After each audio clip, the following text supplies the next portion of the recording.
তুই জানিস ওদের মনে কি চলছে? ওই তপব্রত বাবু, ওনার ভালো মানুষই আসলে মুখোশ।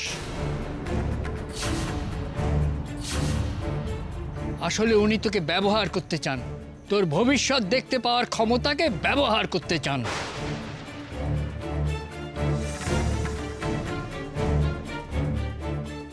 তোকে ওর ছেলের রক্ষা কবচ করে নিয়ে যেতে চান তার বাড়িতে।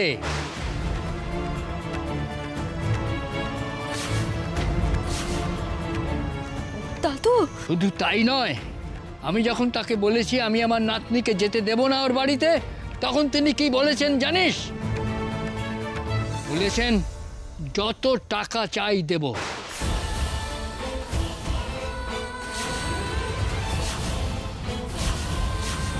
আমি বলেছি আমার নাতনিকে আমি বিক্রি করব না, আমি ওকে তাড়িয়ে দিয়েছি। তারপর থেকেই আমার বুক কাঁপছে দিদি ভাই। এমন লোক পারে না হেন কোনো কাজ আছে দিদি ভাই? তার উপরে বড় লোক, অনেক ক্ষমতা। আমি বুড়ো মানুষ, ওদের হাত থেকে তোকে আগলাই কি করে? কিন্তু এই মন্দিরে থাকলে মা বিশালাক্ষী তোকে আগলাবেন, তোর কোনো ক্ষতি হতে দেবেন না। তুই কোথাও যাবি না দিদি ভাই, কোথাও না। ওই লোকটা বা ওর ছেলের সঙ্গে কোনো সম্পর্ক রাখবি না, আমাকে তুই কথা দে। ওই মানুষটা এমন?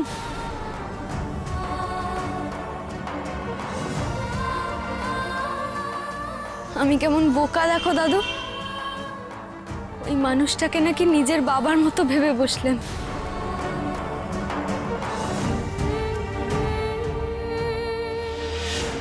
বাবা তুমি কি বলছো কি?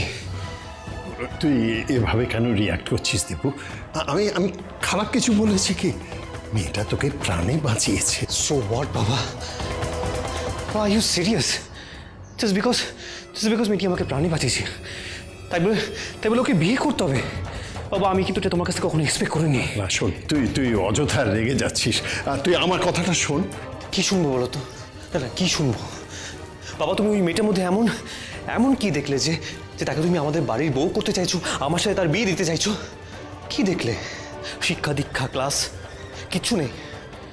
She is not even good looking. বাবা আমি মানছি আমি ওর কাছে ঋণী, ও আমার প্রাণ বাঁচিয়েছে, কিন্তু তা বলে কি বিয়ে করতে হবে? বাবা প্রাণ বাঁচালে যে বিয়ে করতে হবে এরকম অদ্ভুত কথা কি কখনো তুমি শুনেছো বলো? আচ্ছা বাবা আর কি কোনো উপায় নেই ও ঋণ শোধ করার বিয়ে ছাড়া? মেয়েটা সত্যি খারাপ নয়। দেখ তোর ভালোর জন্য অত দূর থেকে ঠাকুরের প্রসাদ নিয়ে এসেছে। এমন আন্তরিকভাবে কে করে বল? শোনো বাবা, এখন আমার বিয়ের কোনো প্ল্যান নেই। এখন আমি আমার ক্যারিয়ারে ফোকাস করতে চাই।